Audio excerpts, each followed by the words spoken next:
छत्रपती शिवाजी महाराजांचा राज्याभिषेक हा पूर्ण एखादा पर्व किंवा एखादा कालखंड बदलणारा तो प्रसंग आहे. त्याच्यानंतर शिवाजी महाराजांच्या पत्रात उल्लेख आलेला आहे की स्वस्तिक श्री राज्याभिषेक शके आनंदराम संवत्सरे देशशुद्ध त्रयोदशी मंदवासरे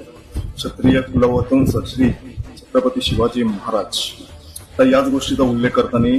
चित्रगुप्ताच्या बकरीमध्ये या राज्याभिषेकाचे श्लोक आलेले ते असे: वेदाज्ञवतु श्री निश्चयासी आणुनी साहित्य संपादन दादा भट्ट समर्थ जाणं असता केली प्रभू स्थापना तुझ्या व्यासही वाल्मिकीच ऋषी हा सज्ञांत आगळी काशी वास करुणी साधना अति या ब्राह्मणाची कृय विद्या सूर्य समर्थ यास भूतळे नाही कदापि तुझा दागा भूत कृपानिधी स्मरणे प्रत्यक्षता श्री अजा सामर्थ्य सध्या करुणी नृपती शत्रुत्व संपादिले केले चक्रवर्ती निरुपम प्रभो कीर्तीस संपादित.